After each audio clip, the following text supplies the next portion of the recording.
Thank you all for joining this morning or afternoon. It's afternoon here in Holland. My name is Dana Niculescu. I am the publisher of the finance journals at Elsevier. And it's my pleasure to introduce the editors that are present at this session.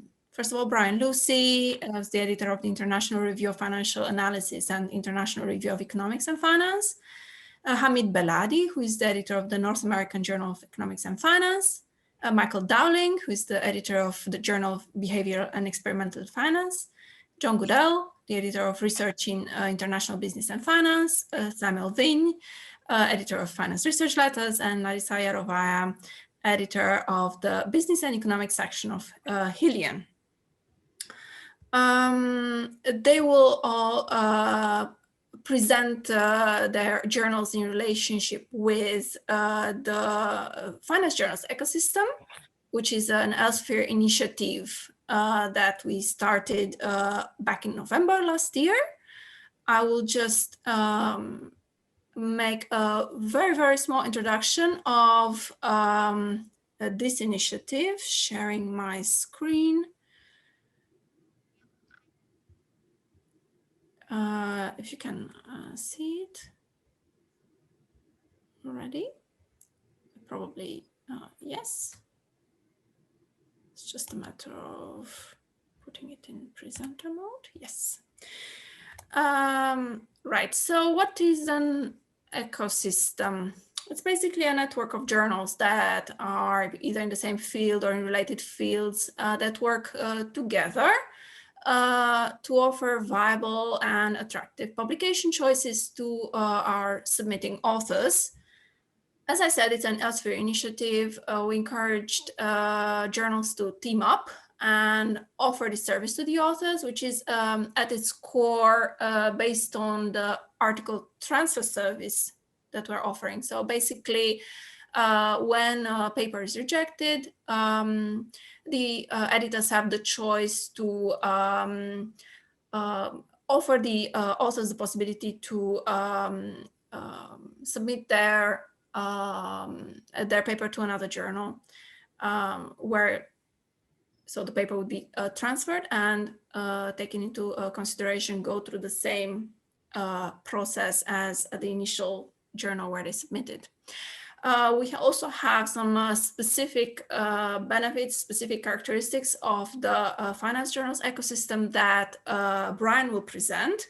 So I will let him do that. I will end my small introduction. Brian, please take over, and thank you for accepting to present. I forgot to say, sorry, I should say this. Brian is also the coordinator of the finance journals ecosystem, of course, and in this capacity, I asked you to present today. Okay, so can people see the slides there? Yes? Yes. Okay. Excuse me. So Dana, hello again. This is our second webinar of today, and the objective here from my side is to give an introduction to the ecosystem by means of a little bit of history, I suppose. The ecosystem is the formalization and the present state of the art of where we are in relation to trying to serve authors better. And it is an outgrowth and formalization of the article transfer system. So I'm going to walk a little bit through that. On the way, I'm going to introduce both my journals, International Review of Economics and Finance, International Review of Financial Analysis. Dana has also asked me to give a few words about Journal of International Financial Markets, Institutions and Money. Jonathan Batten is the editor there, but as Jonathan is based in Australia, he's not able to make this seminar this afternoon. So I've published a lot as an editor, and I've also written a lot. I was the founding editor of Michael's journal, Michael and Stefan. I was also editor of the journal that John Goodell is at present editing, and of Finance Research Letters. I've been a guest editor on a ton of journals within and outside Elsevier. So as an editor, I've seen a lot of different types of papers across a lot of different areas over the last 10 or 15 years. As an author, I've published well over 160 papers. So I've got an understanding of what it's like to be as an author at the mercy of what can sometimes be seen as a capricious or, you know, just out of control system. Things are never so bad that they can't be worse somewhere. And just last week, there was a report of a paper in Review of Economics and Statistics, which had initially been submitted in 1995. So 27 years nearly of reviews, 4 rounds. You just think really at that stage, I know it's an RES, but that just seems unwarranted. And how the authors stuck it, how the editors didn't deal with it, just blows my mind. So when we're looking at our times of 6 and 10 weeks, we're not too bad in comparison.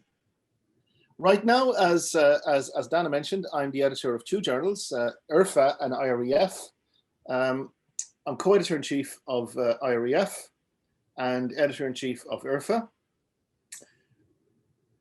IRFA is a general finance journal. We have an impact factor of about 2.5, and it's got a heavy emphasis on applied and empirical finance. Now, that's not to say that we won't look at pure theory papers, but very unlikely that I will publish a pure theory paper. I would always want it to have a benchmarking, a simulation, an application to real life in some way. The crucial element that I look for, however, is international. The paper has to be international in scope in some way. Now, that doesn't necessarily mean international as in lots of different countries' data. It can be a single country study which sheds light on an individual, from an individual perspective on an international issue. So you find yourself in a situation where there's a unique thing happening in your capital markets or in your macro financial markets, which can shed light on some other aspects of the global system. We get about 600 submissions per annum, and we triage them. We use the fees, the submission fees, which are $175. They don't come to me, they don't come to Dana. They get plowed back into the journal for paper development workshops, for sponsoring and supporting conferences.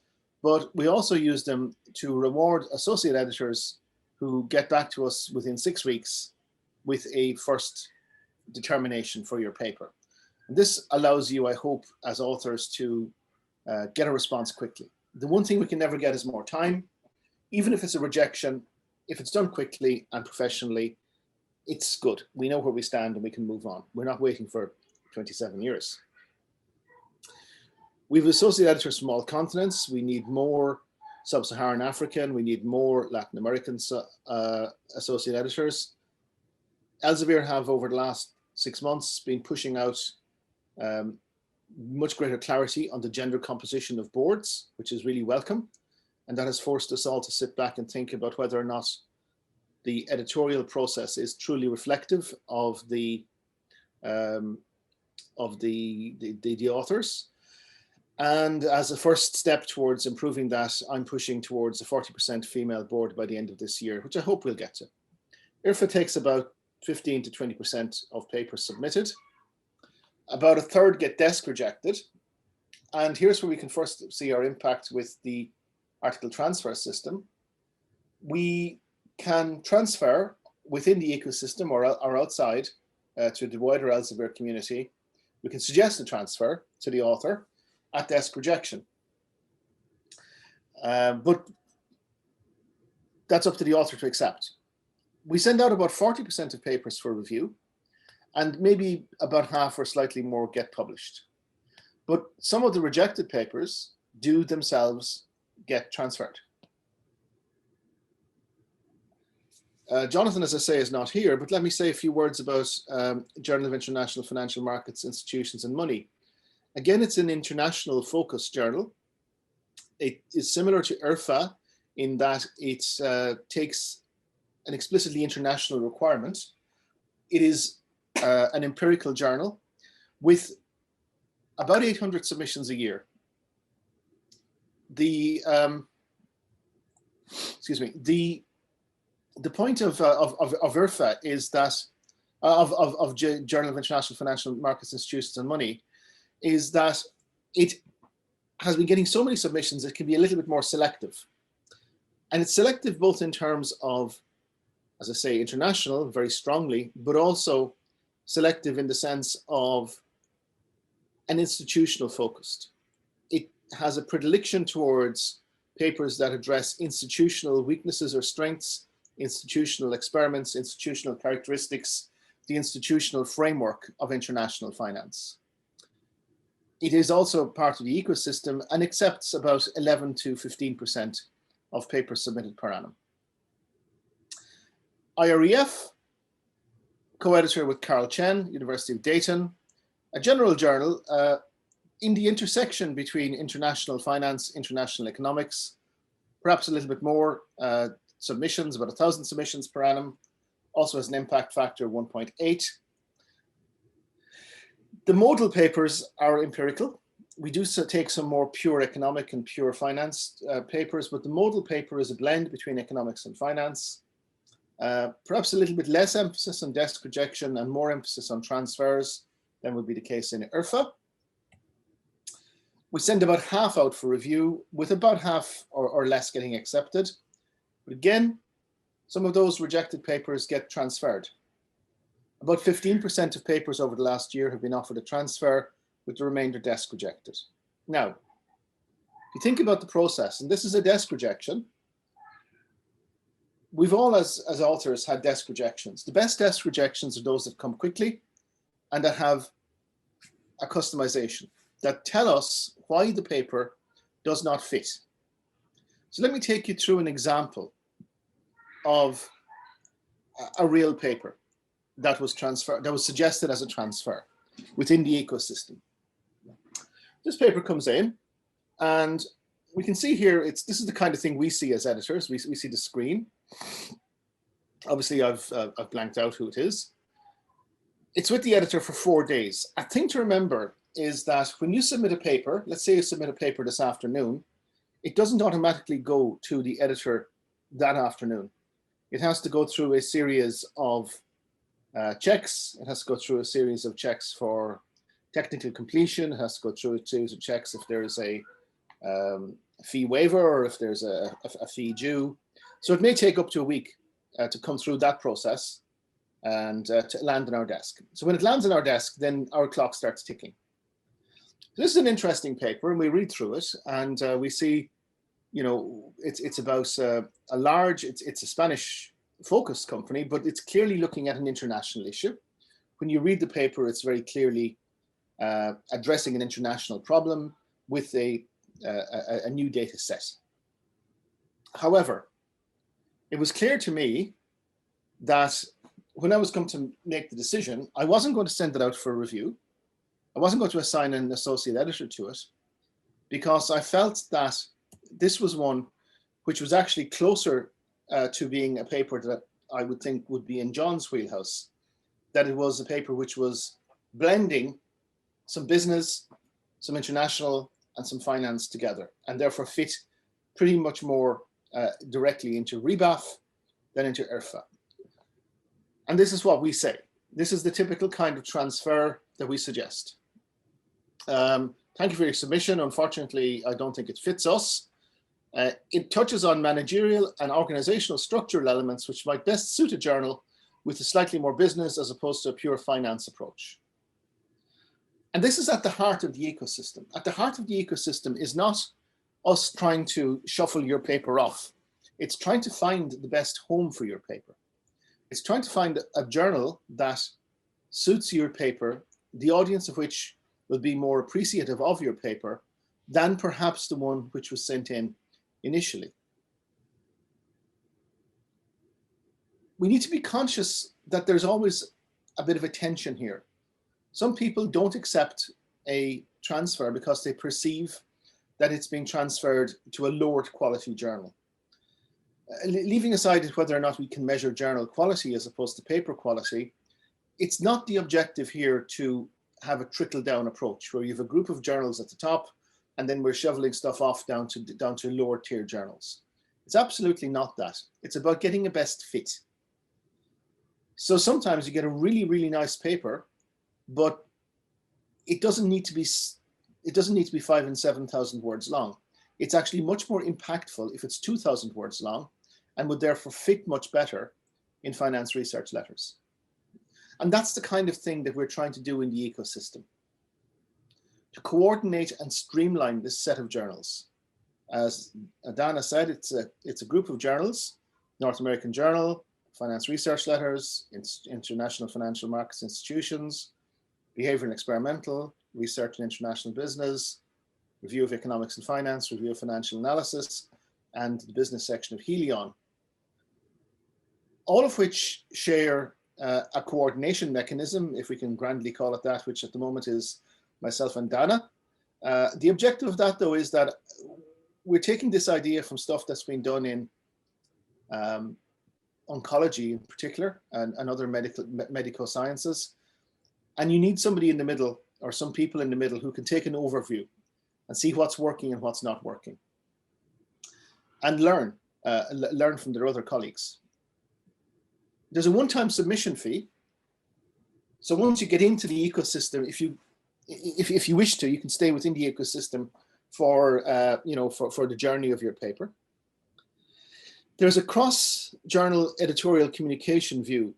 Basically, think of it as like a Slack channel or a WeChat or a WhatsApp channel, where we can coordinate and discuss. And John could come back to me and say, "Hey Brian, I wasn't entirely clear what organizational issues you saw in that paper. Can you just give me a bit of info?" Or we can even ask and say, "Sam, do you think this is something that might float with you?" Or Hamid, would this be more for you than for me?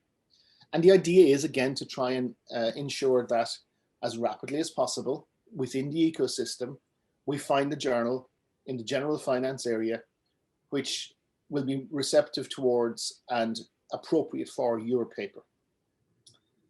One of the advantages is that we've now built in with Inago a proofreading process, so we can assign a paper to a proofreader.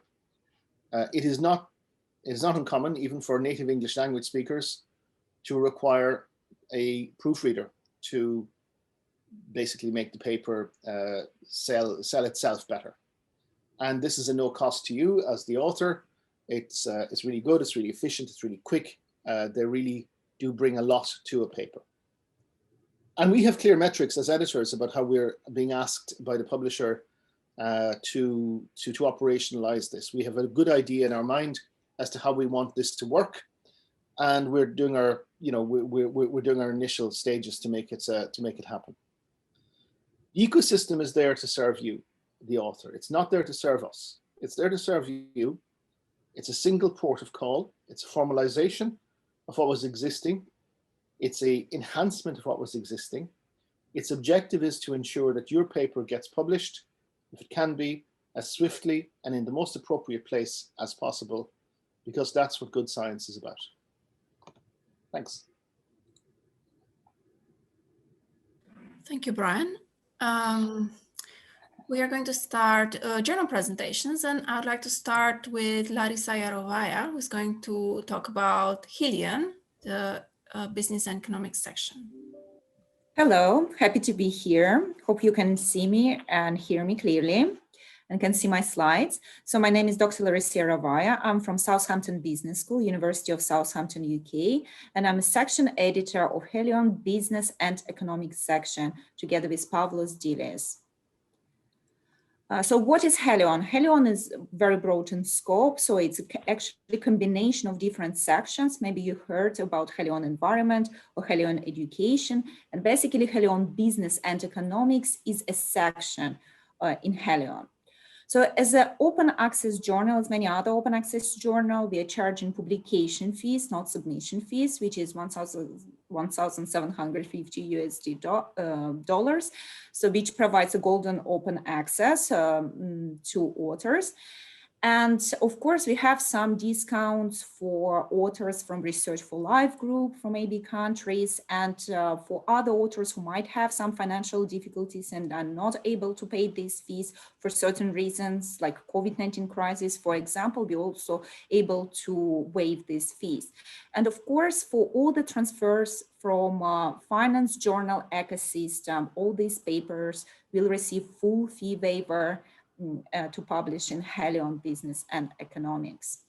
So let me quickly provide a key statistics about the journal. So this section been launched in 2019, so we are very new to the game. But as you can see, the number of submission increased from 2019 to 2020. And last year we received 560 submission, which is quite a good number.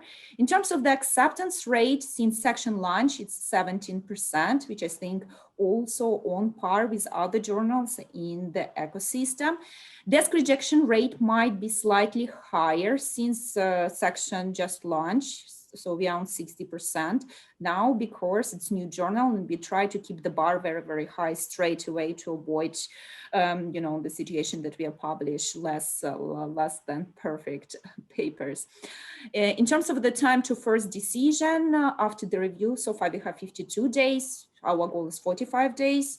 In terms of the time to final decision, yeah, maybe it's not that great at the moment, 187 days, and our goal within this year to push it down to 150 days.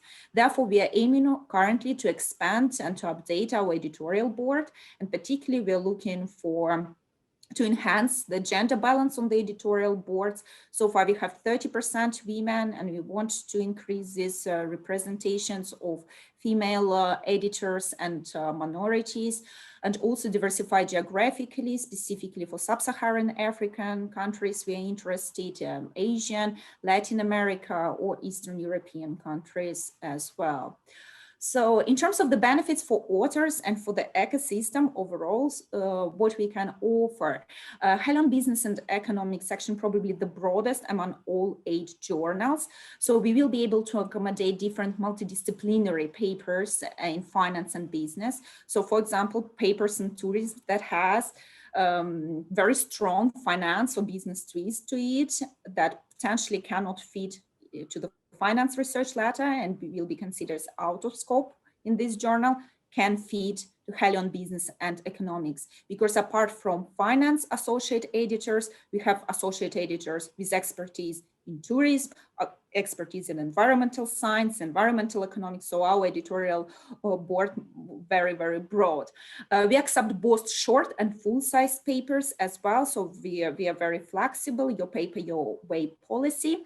Open access and fee waiver that I mentioned already. I think it also would be a bonus for articles that can be transferred potentially, especially after the review. Yeah, these papers can be handled pretty quickly, and quicker than 52 days till first decision, I hope. And yeah, we are listed in the indexed in Scopus, Web of Science, and on the next round, we will try to get listed in the ABS list and ABCD list as well. I think that's all from me. And if you will have any questions, please drop me an email. Thank you very much. Thank you, Larissa. Samuel, would you like to continue? Excellent. Thank you very much. Thank you, Larissa, for your presentation. So I will say a few things about finance research letters, a journal you're probably familiar with. The impact factor is higher and is high and is getting higher every year. We're currently 4th in finance after the review of financial studies. And what we aim at in finance research letters is really to be the journal of the 21st century by covering subjects that a lot of other journals don't really dare venture into. And the reason is really a response to what we're observing today. Decision makers in finance, whether you look at politicians, whether you look at the CEOs of the largest banks or the mass media, they're not interested in the traditional finance questions, debt portfolios, debt profile, corporate governance, corporate structure. They're interested in what is the role of cryptocurrency.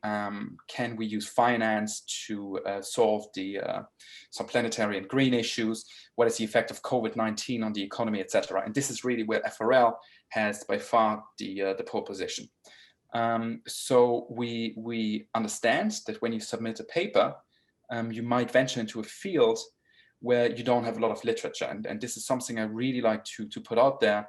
It's okay to try something new. It's okay to write in a field where you would think, I'm one of the first people to write in it. It's difficult to find literature. We are aware of this and we take this into account.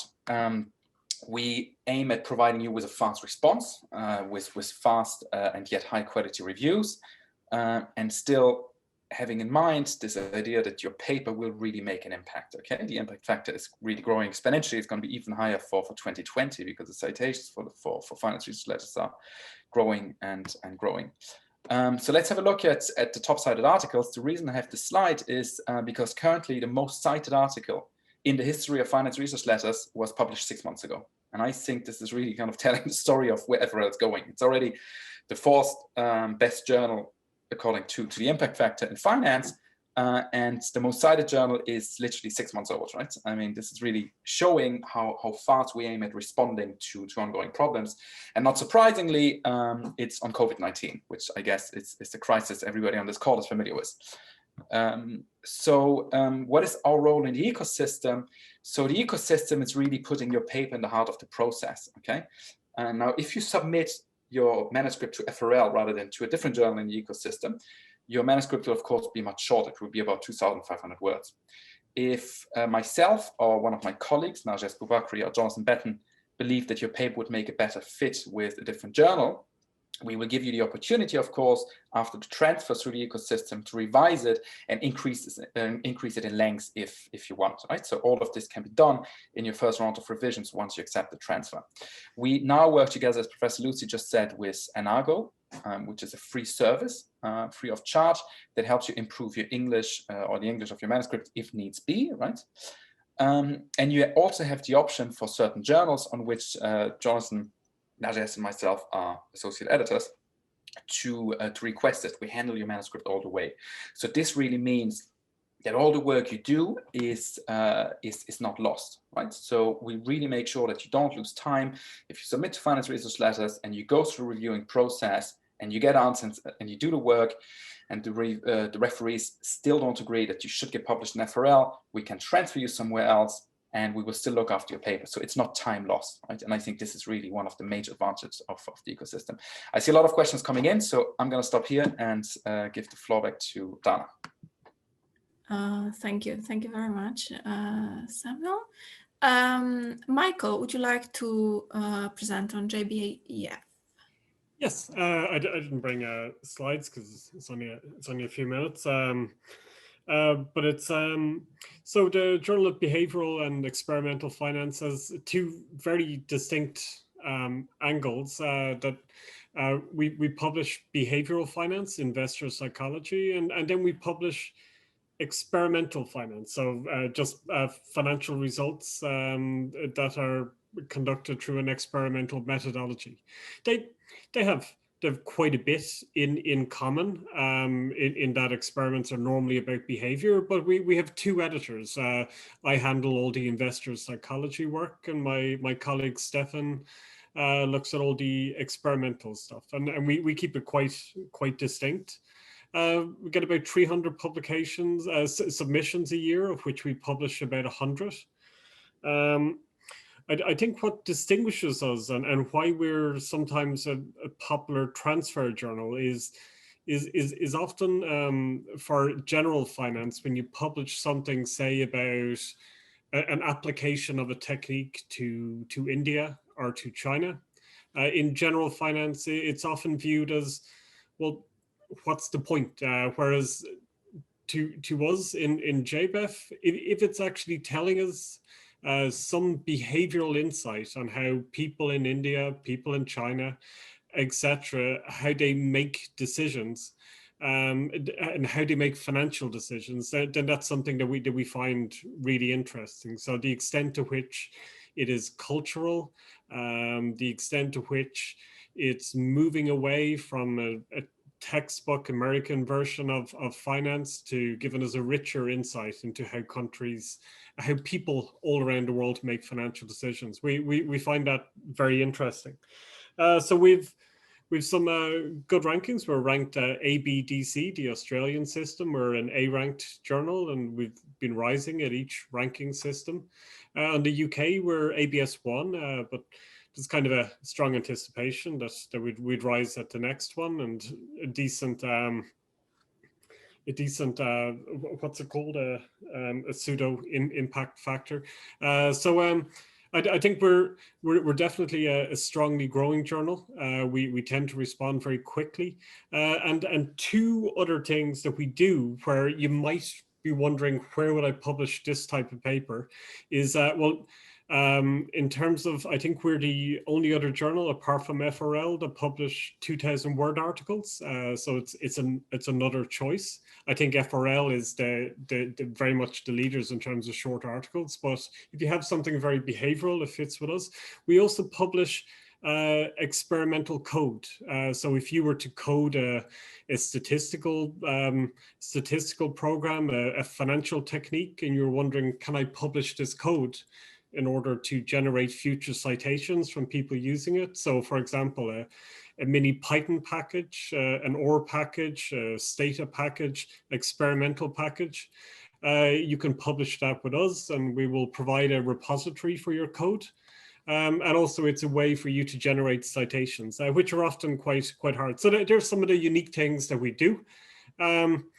Perfect. That's the Journal of Behavioral and Experimental Finance. Thank you. Thank you, Michael. I would like to invite John Goodell to talk about rebuff. Thanks, Donna. A pleasure to be here and talk about research in international business and finance. Research in international business and finance, as RIBAF, as Brian mentioned earlier, has had a long history with a number of editors and somewhat of an evolution. Since it has international business in its name, you might expect an overlap with the international business field, and that's certainly been historically true. So as Brian mentioned, organizational and managerial issues. And then we were an early home for a lot of papers that looked at soft factors long before they were acceptable in sort of the more established, you might say, or higher level journals. On, say, national culture, board aspects, FDI, all kinds of things like this that look at institutional factors that aren't quite the same as simply looking at representative agents and US data only and that sort of thing. And I think that was shepherded very nicely by when Brian was editor and the late Colm Carney. And since then, we've evolved in a number of directions while still maintaining that. I would describe RIBAF as kind of a unique journal that manifests itself as rather eclectic, innovative, and pro-social as well. Naturally eclectic because of the connection with international business, but we also have a strong focus lately, maybe because we're very innovative in fintech, and we've published a lot in cryptocurrency. We had a recent special issue on that, and two special issues on it actually, and machine learning. We've been very pro-social. I think the previous editor, Tom Sagat, really led the way on that. And we have a current special issue going on structural economics. That's part of a conference hosted by Peking University. We have a new special issue that'll be announced soon on innovation for sustainable development. We've had special issues on responsible banking. And so that's also a big part of the RIBAF focus. We've seen a lot of growth recently. Our number of submissions over the last few years has gone from 400 to 500 to perhaps 1,100. We had an inaugural impact factor 2 years ago, 1.47. It's now 1.82. We anticipate that rising now with our looking at the numbers. And so we would describe ourselves as a high ABS2 journal, and we aspire to moving forward with that and evolving in a number of ways. Thank you. Thank you, John. I would like to invite Hamid Beladi to talk about NACEF. Okay. Thank you, Dana. And let me first and foremost thank you and Brian and everyone else for making this happen. I really believe that finance ecosystem would help faculty, both tenure track and tenured faculty, tremendously. I'm so happy to see that it's finally here. I did not prepare a presentations because I thought I had just 4 to 5 minutes. So let me just discuss a few things about NAGEF. First, let me say a few things about myself. My training is in economics, finance, or rather I should say financial economics and mathematics. When I was much younger, I went and got 1 degree and then another degree and then a 3rd degree. So over the years, I have published in a spectrum of journals, from theory to empirical work. NAGEF, let me say about NAGEF a little bit.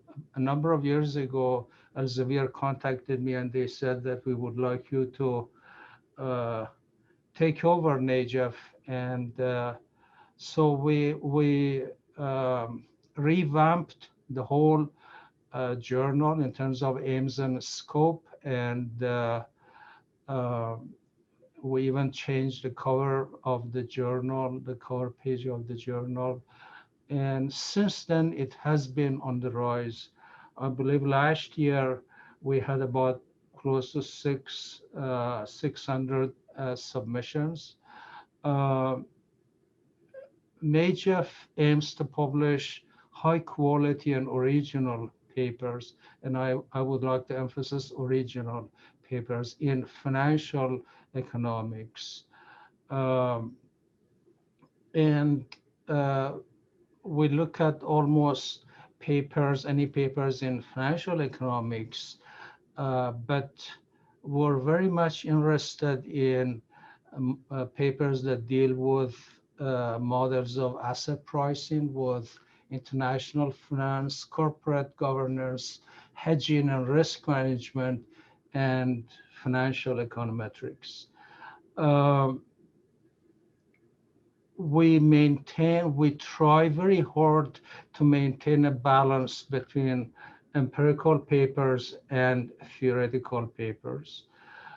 Even for empirical papers, we would like to see a theoretical backbone for that empirical work. At times, I ask authors to write a condensed version of the theory behind what they are doing empirically.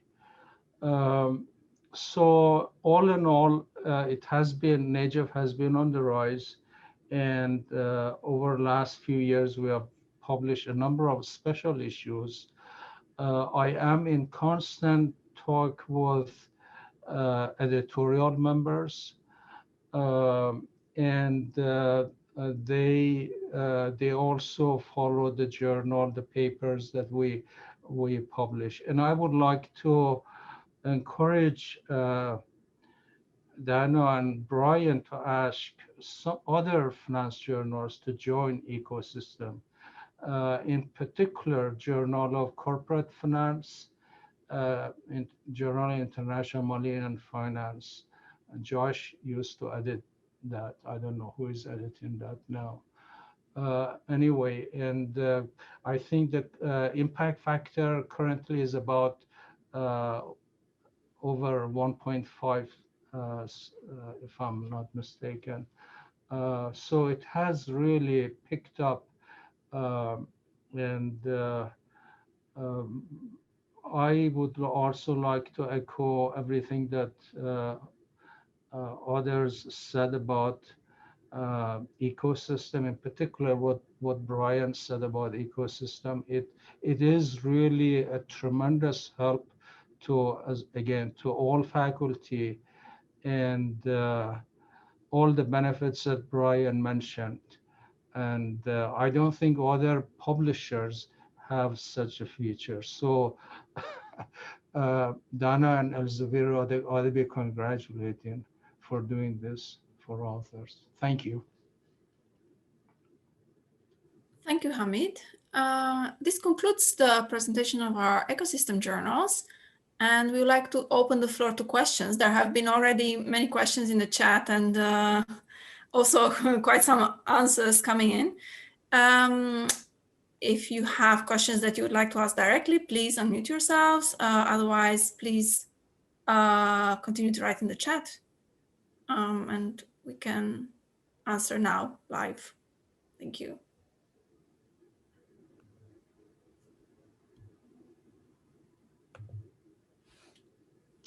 I have one question. Do we have a website that has all the journals? And I would really appreciate it if you could send us a link. Yes, to that website. that's a very good suggestion. We have an ecosystem site, and I'm going to send immediately the link to everyone. Oh, I think someone has just sent it. Thank you.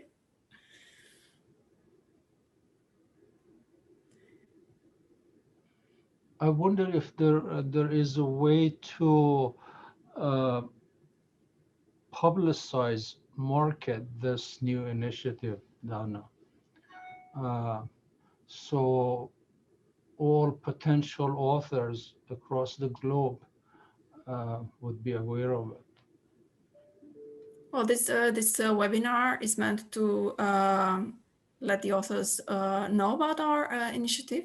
It's also an opportunity to meet you, the editors, now in a time when nobody travels to conferences and there are no exchanges. This is why we thought it would be a good idea to have a webinar in 2 sessions to cover different time zones. We also give regular updates on our ecosystem. How would the system allow diversity of opinion? So yeah, I suppose there's diversity in sense of, you know, none of the journals in the ecosystem are ideological in the sense of they don't have a political, religious, geographical barrier. So if you're talking about something which is heterodox, either in a general sense or in a sense of challenging a particular aspect of a particular theory, I don't think any of the journals would throw it out on that basis alone. You know, that said, you know, sometimes an alternative opinion, you know, being wrong is an alternative to being right. And if you have a heterodox opinion, it still has to stand up to scientific scrutiny. So the mere fact that it's challenging something, that it's pushing against the tide, I think Sam and Michael have very explicitly said they're very open to, and part of their core mission is to take those kind of papers. But any paper that pushes the boundaries, that is well written and is scientifically solid and logical, I can't see any of the journals turning it down on that basis, that it doesn't conform to our preconceived notions. Yeah, tell me. I just saw a question which was answered already, but I'd like to say a few words about it. Somebody asked explicitly if we sometimes offer a waiver, and words used were PhD students from developing countries. We most certainly do this. And what I would always advise is when you submit, you know that now Elsevier slightly changed the system. So you would submit your manuscript, and then you have to go on the author guidelines and find a link to pay, right? So you wouldn't get a payment email. You would go on a dedicated website. So you can submit and you will get a so-called S number. And I would always advise people in such a situation to get in touch with the journal management team. In Finance Research case, it's Navanitan, who's always doing a tremendous job, and with the editors directly, and make a case, because this is very much possible. Just keep in mind, when you do make a case, provide us with a bit of information, right? and a bit of background, right? So I think just saying I'm a PhD student in this university it's not really enough, right? We need to know kind of. Yeah, you need to make your case. Yeah.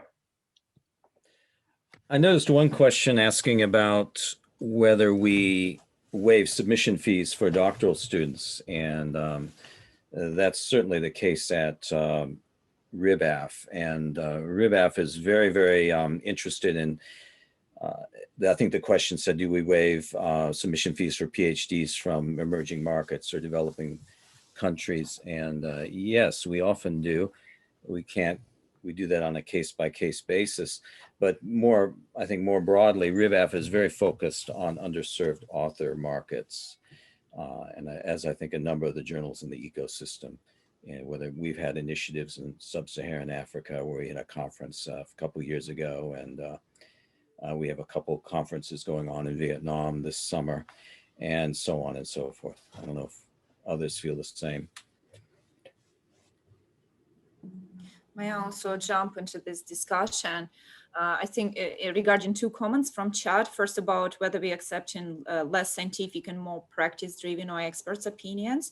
I think I've seen a few like these submissions in Helion, some of them being desk rejected because they've been clearly more suitable for financial press outlets rather than for academic journal. Yeah, so we still need sophisticated methodology, even if you want to provide some practice opinion. For example, it should be based on certain case study, for example, some data potentially could be involved as well, something interesting, something new, and still it should be linked with the academic literature, with the existing knowledge. Then I think it's kind of the line where we can kind of accept the paper or reject the paper if it's more practice driven. And the second question from the chat about single country studies. So we also accept some studies if they're very innovative, single country, specifically for such underrepresented area in finance and economics, if some emerging single countries study, for example, topics like financial inclusion in Africa, like financial inclusion in Ghana, articulated and disseminated in the academic community to attract more scholars to work in this area. Yeah, and if it's methodologically rigorous paper, then single country studies in Helion Business and Economics we can consider as well.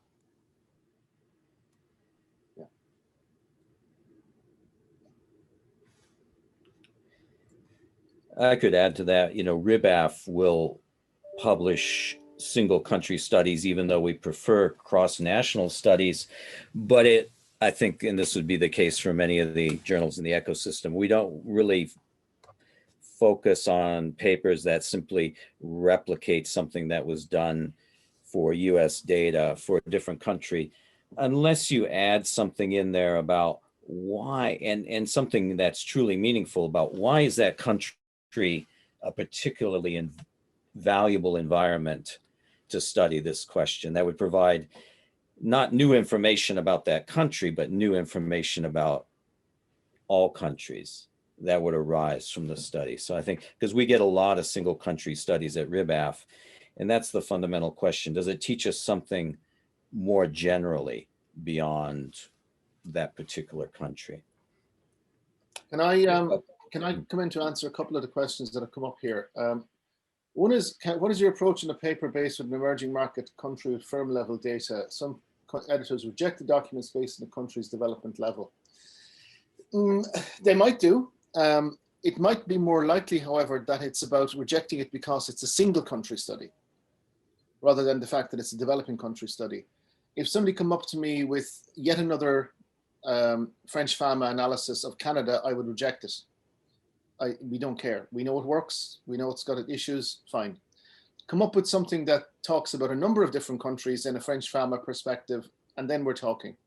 So it's not so much perhaps the development level as perhaps the fact that it's a single country study. And if it is a single country that you're looking at, this has been said a number of times, it needs to show the international perspective, particularly at the non-letters journal or at the kind of full paper stage.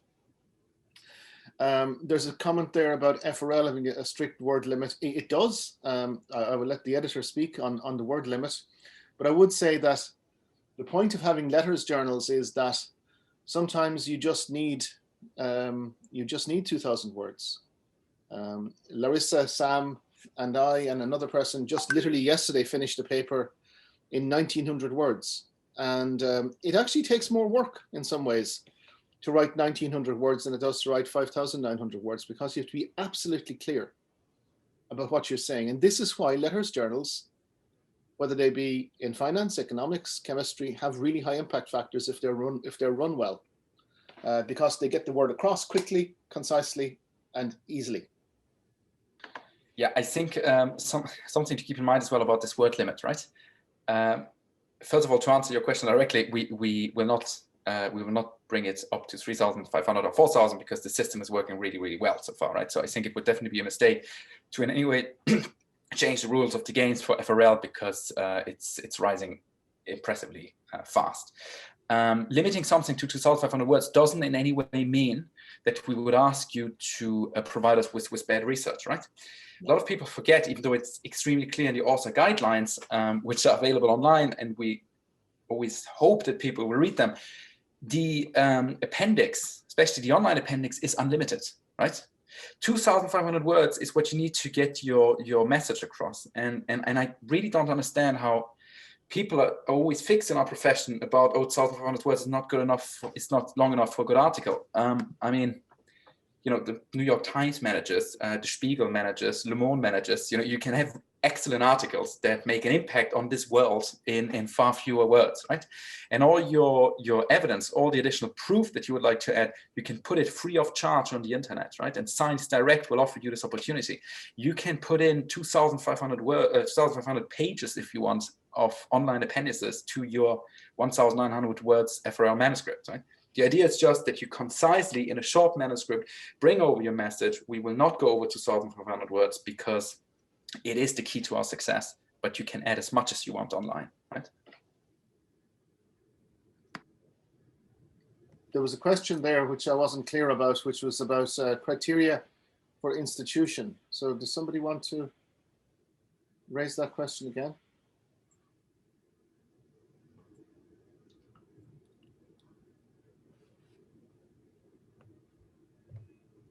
It's been said a number of times, you know, international means international. It doesn't mean international data, it means international. International in scope, in impact, in data, in implications. You can get really, really good single country studies that are limited only by that country and therefore are of interest only to that country. So if you're not sure as to whether or not a paper fits in the journal or in the ecosystem, there are two things you should do. One is check, see what similar papers have been published. But secondly, I as an editor, and I think everybody here, are more than happy if somebody emails us with an abstract. Don't send us the paper, send us the abstract and say, dear Professor Lucey, or Professor Beladi, or Professor Dowling, or Professor Goodell, or whoever, I'm not sure if this paper would fit your journal. You can quickly look at the abstract and give a response back, you know, while walking to the bus or while having your breakfast. And that way people save time. You can say, yes, it looks like the kind of thing we would accept, or no, it seems to me that's more economics or math or computer science or international business paper. And then the author is happy because they know that time hasn't been spent chasing something that won't work. Yes, I agree with Brian. In fact, I receive papers or abstracts of papers occasionally. Authors are asking if this would fit your journal, and I do exactly what Brian just mentioned: read the abstract or the paper and respond to the author. So that's yeah, we do that too.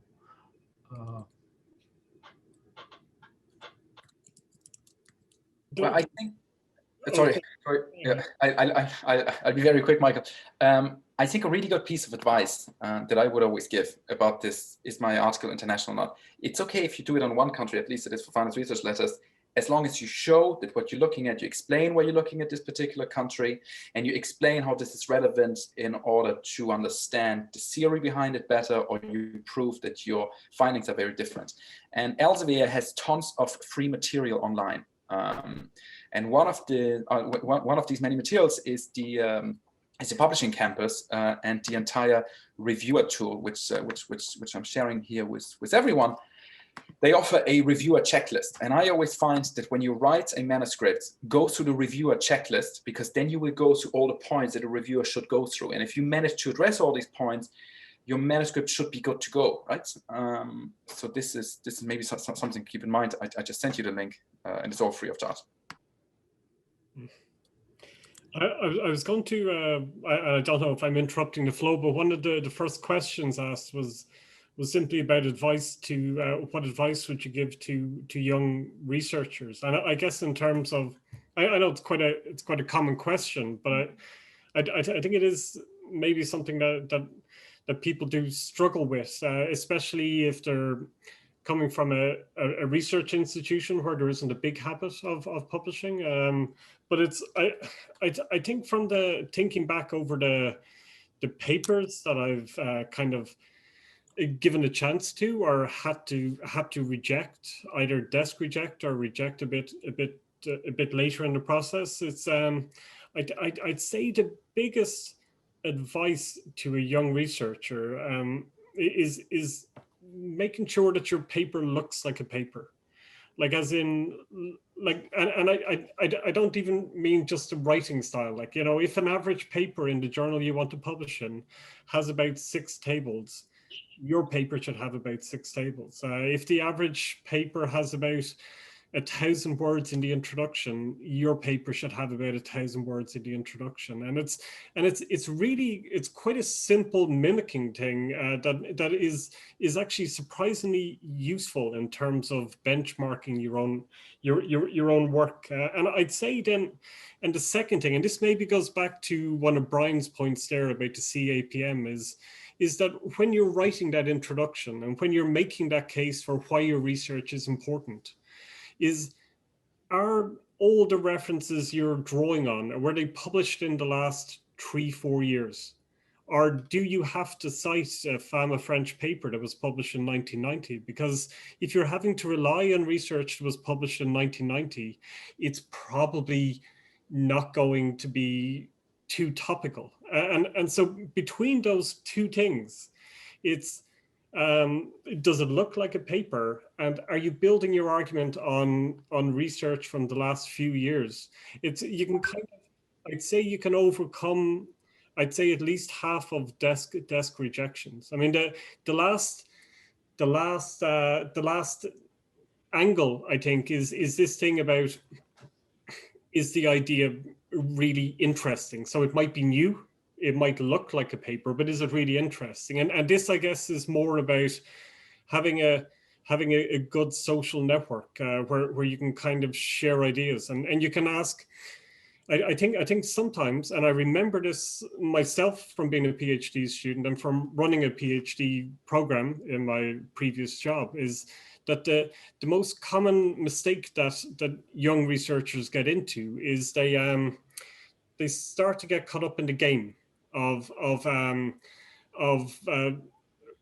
will something, how to trick a way into a journal based on the most topical, based on some sort of, I don't know, algorithm or something. And I think the most useful thing you can do in terms of fulfilling that last angle is talking to yourselves and being honest about, is this really interesting?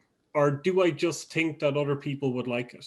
Like, do I really find this interesting? Do you, my academic friends, really find this interesting? But I think between those 3, you can overcome like so many of the problems to do with publishing. But anyway. Michael, I'm sorry, go ahead. No, that's finished. I thought you were done. I just like to add a few more points. This is really an important question. In fact, a number of years ago, we started writing a book on this very topic, how to publish in top journals. I still have the monograph. We never published it. A few things that come to my mind for young researchers. Before you submit a paper, once you have a draft, please send it to a few people that are established people in the area and see if you can get some comments from them before you submit it anywhere. The next thing is to market your paper.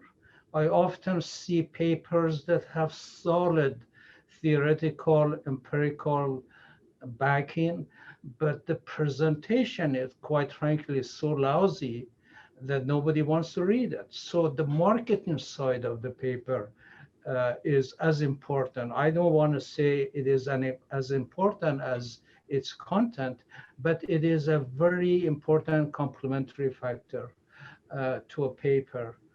Another point that was mentioned earlier, make sure the paper is without any grammatical errors and things of that nature. Get it proof edited and before you submit it somewhere. But the first one, to have a few of your advisor or someone else to take a look at it before you submit it. And don't get discouraged if if you get a rejected paper. I remember there were many times I used to receive 3 rejection letters. Those days we didn't have electronic and everything that we do have today. But anyway, maybe we can have a webinar on this very important issue. It would be a lot of help to young researchers. Thank you, Hamid. I'm afraid we are 2 minutes over the hour, which means unfortunately we have to close the webinar. Thank you all for presenting and to the participants for attending. I hope it was useful and interesting. It answered some of your questions. Thank you, and I wish you all a great continuation of your day. Thank you very much. We'll see you submitting to our journals in the future. Thank you, Thank Dana. you. Did you send Dana that link for the website? Okay, because I haven't received that yet. I will. Have a very nice thank you. day. Thank you. Bye-bye.